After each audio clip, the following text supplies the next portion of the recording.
Alright, The Legend of Korra Season 2, Episode 13, the penultimate episode of this season. I'm really keen to see what happens. I think there are some possibilities for some really epic things to happen. I had a lot of thoughts come into my head during my discussion at the end of last episode. I think because we're getting like Rava within Korra versus, I imagine, Vaatu within UNALAQ, like this kind of new avatar battle kind of thing, I think we might be seeing some really epic avatar stuff. Maybe some of the past avatars. Like I imagine we're going to see Aang. I feel like Aang and Tenzin are going to have an interaction. Like Tenzin's here in the spirit world. Like that's a pretty big deal for Tenzin. They haven't really drawn a lot of attention to that, I guess, because Tenzin wanted to be able to get there by himself. But it's going to be epic fight time. It's going to be really cool, and I'm really excited. So I'm not going to waste any time. I'm going to go straight into this episode here. Like and subscribe. Check out the Patreon for early access and uncut watch-along versions of all of these Korra reactions if you're interested. And with all that being said, enjoy the video.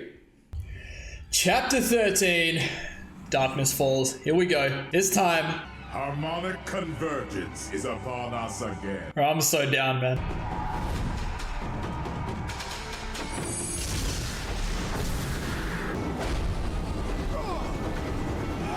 Dude, the difference is though, UNALAQ. Oh shit! She just threw him out. I was gonna say UNALAQ only knows waterbending. Get him, Korra. Okay, here we go. I'm here for this. Let me try something. Uh-huh. Where's Iroh? Jinora is over there. I feel a lot of spiritual energy coming from that direction. We're in the spirit world. We can't do this by ourselves. Uh-huh. We need a spirit guide. Uh-huh. You dare wake me, human? Huh? Humans in the spirit world belong in one place only. Hey, yo, nah. Oh, it's a scorpion. Nah, I don't do that, man. I don't do that.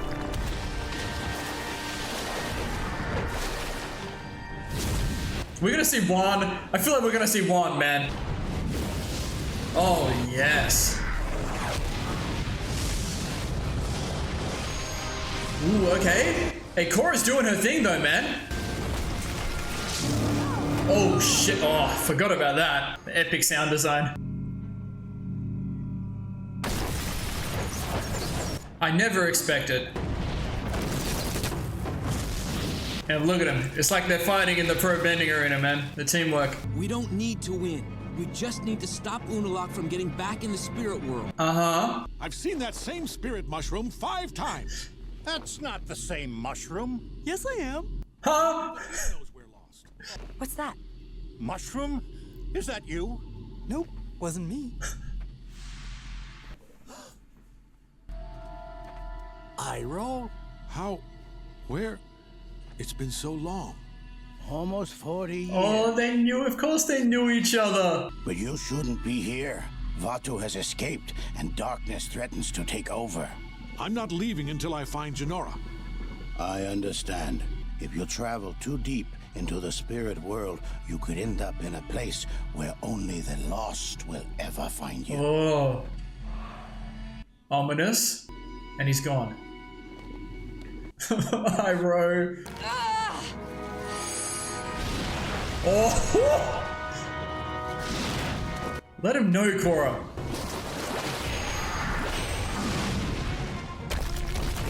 Oh yeah. I mean, she's doing it, man. I'm locking you away. Oh shit. 10,000 years, Vaatu. That's looking kind of epic. Something gonna happen though. It's too early for this. Hello. Yep. My feeble Oh child. god. I had a feeling these two would show up. Disaster. Oh, look at him. It's pretty epic, man. I can't lie. Are you sure this is the best way to find Jinora? Trust me. Interesting. Hey you! Spirit! Wake up! You again?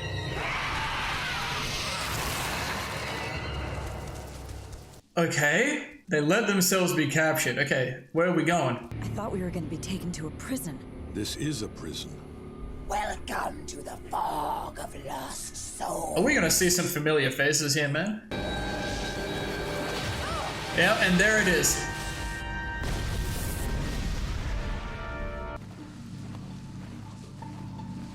What you got? Yep. Good. Nice.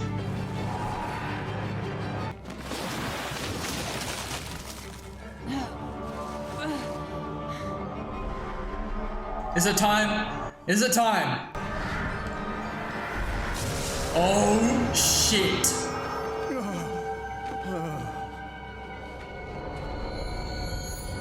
Ooh. Oh. Oh, he gonna do it, man. Hey, he gonna do it.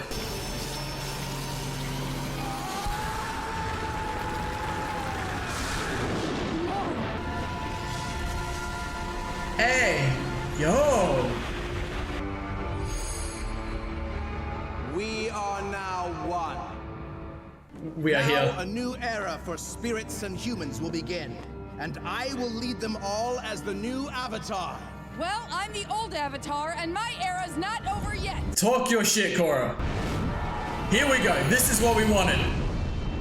What just happened? The fog is actually a spirit that infects your mind and slowly drives you mad. Nah, I don't like that. I keep thinking about Your own Zhao, darkest man. memories. How long can you be trapped in here? I am Zhao the Conqueror. I'm just saying, man. I will capture the Avatar. I am Zhao the Conqueror. I am the Moon Slayer. It's the same shit he was saying in season 1, man. You're him. Because he looks like The Aang. last Airbender. Ah, no! You've grown, but I will still defeat you. That's crazy, man. I am Zhao the Conqueror. I will capture you. Finally! 2 Last Airbender seasons and almost 2 Korra seasons, and we finally see Zhao again. Oh, we're back in the real world now, okay.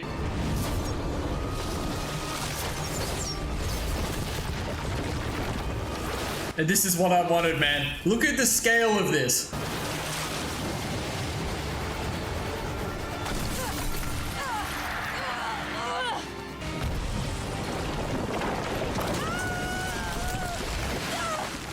That would be terrifying. No, Korra, do something!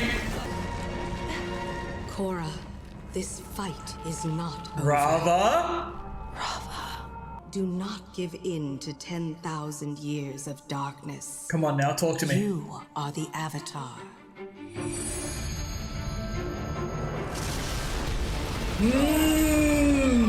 This a familiar theme? Oh, it's the same light! One had that about him, man. Dude, the jumping back and forth is killing me. Wait a second. What? Do you hear something? Yes. They're all around us. The cannibals, they're everywhere. Are they getting to him? You must focus your Yeah. mind right now. Ah! Who are you two? Tenzin's got to be the one here. You are just a vision. I have no family. You can't tie me down. Oh dear. They're closing in. Boomy! Get out of here. Oh, Tenzin, mate. Kaya! Come back! Okay, this is gonna be Tenzin's thing, though.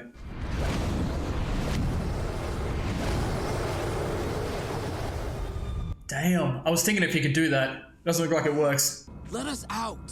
His groveling is pathetic. But I do enjoy the sweet scent of desperation. Freak. Come on! Why would you protect someone who doesn't care about you at all? Father was going to let me expire when we tried to open the northern portal. Perhaps we should rethink our position. I'm saying, man. No, don't listen to him. Oh, it's personal. His words are poisoning your mind. It's just so sad that I'll never get to be with you again. What? Stop it. Explain yourself further. Please. Eska, I've always loved you, and I've always Is he wanted to being be real with you, or is but he being smart? We could have been together, but you left me at the altar. I was scared of my true feelings for you. I should have never left Is he you. acting? I'm sorry.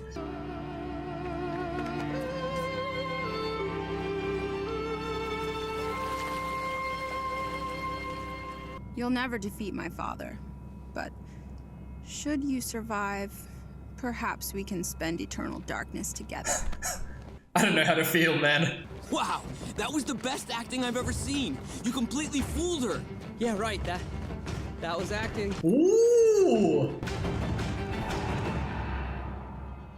They will certainly perish.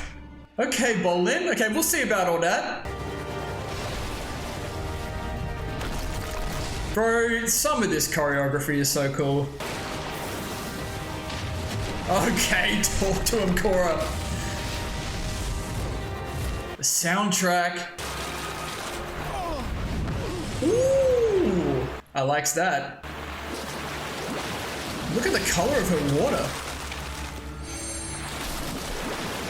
Dude, the red, orange, glowing eyes are kind of cool.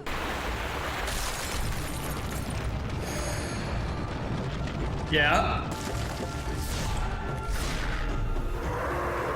Hey, what's good with you, man? The Batu coming out?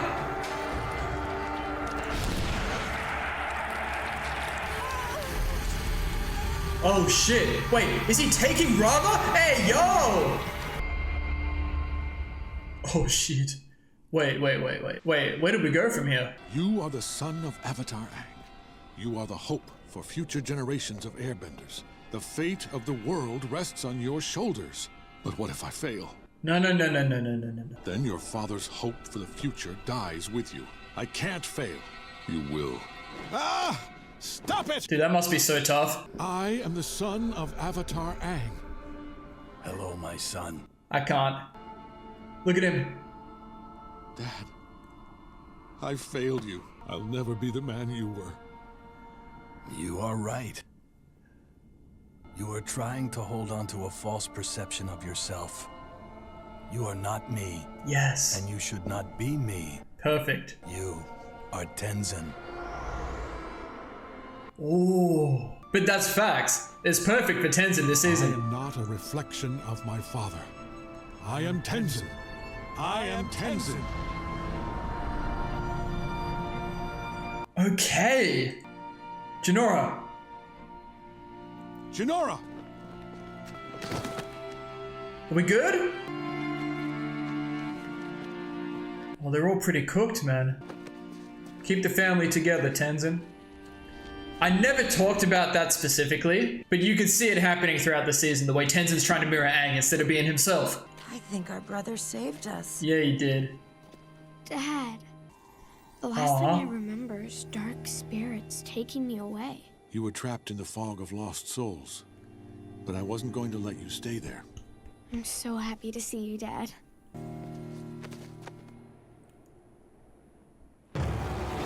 Oh boy.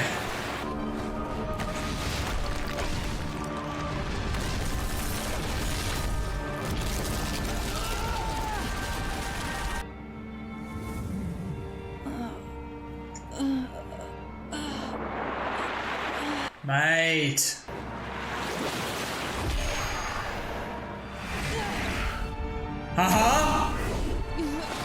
What? That's insane. Is he gonna go all the way back to 1?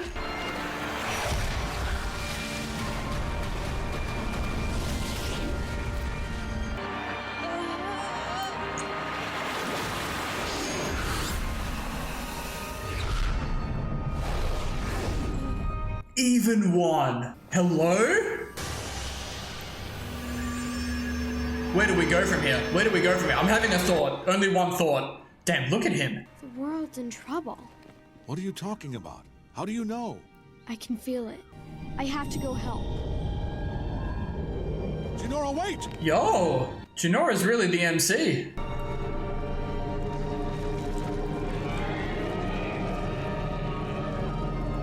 Hey, yo, hey, what are we doing here, man?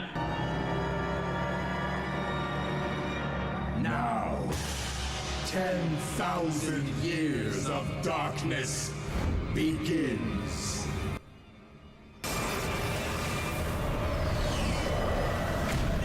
Holy shit. I didn't think it was gonna be like this, man. I didn't think we'd get this far with the crazy stuff. Dude, that episode felt so long. Okay, so you already know the finale is going to be a banger. This is not where I thought we'd get to. I thought some crazy stuff would happen, which it did. But like currently, like Rava's gone. All the avatars, like are they gone? Like obviously there was that like imagery going on. I thought it might get to one and then some crazy shit would happen. But it's like they're all gone, man. Now the thought that popped into my head, because I was thinking like Rava's gone. And I remember Rava saying if Rava beat Vatu like 10,000 years ago when it was one, eventually Vatu would come back, right? But like Vatu has won here. This isn't the same. Like Rava's not in prison. It seems like Rava's gone. But like, I don't know. Like if there's like a little bit of Rava in Vatu and like vice versa or something. But like we're talking 10,000 years, man. I don't know how that's possible. It's the only thought I've had though. But Jinora is clearly going to be a key to this, man. Like the way she like dipped out of there, like she teleported. I know we're in the spirit world and all sorts of things can happen. But then the thought I had was Yue becoming the moon spirit. What if Jinora, like, you know what I'm saying, right? If Jinora becomes like the new Rava, like that would be so tragic though. Because Yue, we only knew her for 2 episodes. Yes, she was a love interest for Sokka, but when she became the moon spirit, it was like, damn, that's kind of sad. But Jinora's been here for what, 25 episodes? And she's like, you know what I'm saying? Just a theory, it's just where my head went. All right, let's talk about this before we get into this finale. All right, so lots of jumping back and forth between the two, I guess kind of 3 things that were happening. Obviously, Korra versus UNALAQ, which was just a visual spectacle, I'm not gonna lie. All the fighting, all the choreography, some of the colors even, it was really cool. I've really been praising the fights in The Legend of Korra. This did not disappoint. And then a little bit of Mako and Bolin, but the other big thing obviously was Tenzin and his siblings looking for Jinora. I'm not gonna lie, it was a little bit jarring going from the crazy action of Korra and UNALAQ back to a very different pace of what Tenzin was going through. I don't really feel the need to delve too much into a lot of what happened because it was just a lot of fighting and it was really epic and I really enjoyed it, don't get me wrong. The stuff you can delve into, however, is what Tenzin and his siblings went through. Now this was what I wanted. I'm kind of annoyed at myself for not specifically pointing this out because it has been very obvious throughout this season that Tenzin especially is really talking about how much he wants to be like Aang. He wants to follow in those footsteps, be this image of himself that he thinks is right, this false narrative that Aang says. And his siblings pointed out earlier on in the season saying like more to do with the childhood that Tenzin envisioned, like that they had was wrong. Like Tenzin's reality seemed like very twisted because he wants to be this person that he believes Aang wanted him to be, not who he actually is, who he is, Tenzin, which is really dope. Iroh pulled up again, like, you know, just to pull at your heartstrings a little bit. Wasn't really the interaction I expected, like Iroh saying, you'll need to leave. I know Iroh's probably more so a spirit right now, but it seemed like Iroh was almost resigned to the fact that it was going to be the 10,000 years of chaos. And that didn't feel very in character for Iroh, but he did end up helping them, saying, look, this is where you need to go. They figured it out, great. And then we saw Zhao. Look, I've been saying this for months at this point. I thought we'd see Zhao again. I thought we'd be in the spirit world a lot more in The Last Airbender and we'd see Zhao there, because that's what I assumed happened to him when he got taken by the ocean spirit. And I guess this is a little bit of confirmation, like finally, man. So when I said, are we going to see familiar faces in this land of the Lost Souls place, I was pretty much just talking about Zhao, and then he just popped up. Like, for me personally, I'm really glad we got to see that, and I love callbacks. And he was saying the exact same shit that he was saying all throughout, like, the end of his arc in season 1 of The Last Airbender. The Moon Slayer, like, I'm gonna get the Avatar, like, he was always preaching on about that stuff, so I really enjoy that. But Tenzin being the one that has to lock in here, like, this is what I was after, right? Both of his siblings have succumbed to the madness of this area. Tenzin's the one that needs to lock in, and here's Aang, like a much older Aang, perhaps the Aang that Tenzin remembers, perhaps when Aang, you know, was at the end of his days, finally telling Tenzin that you don't need to be me, you're not going to be, you're gonna be Tenzin. I really love that. It's not how I envisioned this interaction happening, but it makes so much sense for Tenzin's character, and I think there's a bit of a parallel between Tenzin and Korra as well. Korra's been spending a lot of these first 2 seasons really trying to find out who she is and how she fits into the much wider world, not just the Southern Water Tribe. But if you just want to look at it in the nutshell of Tenzin, it's really, really well written. I really love Tenzin's character arc this season. A little bit of Bolin showing some love for, is it Esna? Bro, I don't know which one is which. I'm so sorry. Eska, it's Eska. I keep saying Desna and Esna. I don't know why. Eska. So it seems like Bolin truly has some feelings for Eska. Maybe him being away and having this whole situation with, what even is her name, Ginger, has kind of made him change his mind or kind of realize he does have a thing for Eska. I don't know. I feel like there's a good chance that after all of this, Eska and Desna are probably going to be a lot different now that they've seen UNALAQ for who he really is and what's going to happen after this. I don't know. Do I see Bolin actually being with Eska? I'm not going to lie, not really. But I was with Marco, man. I thought he was just acting. But he's like Varric, man. Like, you just don't know sometimes with Bolin. I don't know, man. We'll have to see. That's just another thing that's been thrown into the mix. And then Korra versus UNALAQ. I've talked a lot about how I really admire the fight scenes that are happening, but the way everything happened was really epic as well. We finally got Vaatu merging with UNALAQ. It was sick. It's just what I wanted, like them both fighting like as the light avatar and the dark avatar essentially. But UNALAQ won. And that's like, when you think about it, like what does UNALAQ have that Korra doesn't? Like age and experience, I guess? Maybe Vaatu is somehow like a little bit stronger after just being sat there for 10,000 years, biding his time, you know, waiting. But Korra's the avatar, like she has all 4 elements. And I guess the thing she must be lacking is experience. But UNALAQ won. He took Rava out of Korra. That's not something I was expecting. So that's when I really started thinking I have no idea what's going on or what's going to happen next. And as he's beating up Rava and all the avatar spirits are like disappearing and like Korra's taken damage from it, so like you can see the link between Rava and Korra. And then UNALAQ and Vaatu, they're transformed into some sort of demon situation. Like that is gnarly. Like I can appreciate that. But now it's like, where do we go from here? Like I don't know. Like I said at the end of the episode, I've really only got those 2 things to go on. That perhaps there's a little bit of light or something, like a little bit of Rava inside Vaatu. Can we like pull that out somehow? I don't know. Or it's got to be something to do with Jinora. Like Jinora's like, I need to go and help Korra. But currently, the age of chaos for 10,000 years is happening. Like, I didn't think we'd get this far. I thought, like, Vaatu escaping and being combined with UNALAQ was as far as it would go in terms of, like, how close they would get. And we'd see some really epic stuff, which, like I said, we have. But this next episode, man, it's gonna throw things at me like I'm just not expecting. So I remember the finale of season 1, that last 5 to 10 minutes, I had no idea what was going on or how it was going to wrap up, and that's kind of how I'm starting to feel now, which is very exciting. So going into next episode, things we need to wrap up. Obviously, all of this relationship dynamic stuff, I imagine that will all get flushed out in some way. Who's going to end up with who? Like I said, I'm not too invested in that. As long as everyone's happy and they can talk about it properly. I think there's going to be a lot of stuff to do with what's going on with Republic City, like how is the president looking at all of this, and like the water tribes, like Tonorok is going to be chief. It's like how we get to that from here, like it is going to be really interesting, but that's going to happen as well. Marco's going to be a detective. Korra's going to be the avatar. Like I said, I don't know how we're going to get there, but it's going to happen. And then what happens to Vaatu and UNALAQ? Like are we sealing them up? It seems like the most logical thing to do. This show doesn't really kill off characters. Like there was Zhao, but he got taken by the ocean spirit. We've just seen him in the spirit world. There was Jet as well, which was really unclear. But there was Tarlok and Amon at the end of season 1. That was a very different scenario though. A very specific scenario. So like, I don't think it's in the avatar, as in Korra's character, to kill off UNALAQ. You know what I'm saying? We didn't even kill Ozai. We locked him up. So it makes a lot of sense for us to imprison Vaatu and UNALAQ once again. But I'm starting to feel like I know nothing about the show and I have no idea what's going to happen. So like that's where my head's at. I'll talk a little bit more about that before the start of the finale. But with all that being said, I'm going to leave this one here and I'm going to go experience what the end of season 2 is all about. So thank you all so much for watching. If you enjoyed, please leave a like and subscribe to the channel if you want to see more. And as always, please continue to leave your comments and feedback down below. You know I always appreciate it. We'll see you all in the next episode, the finale of season 2 of The Legend of Korra.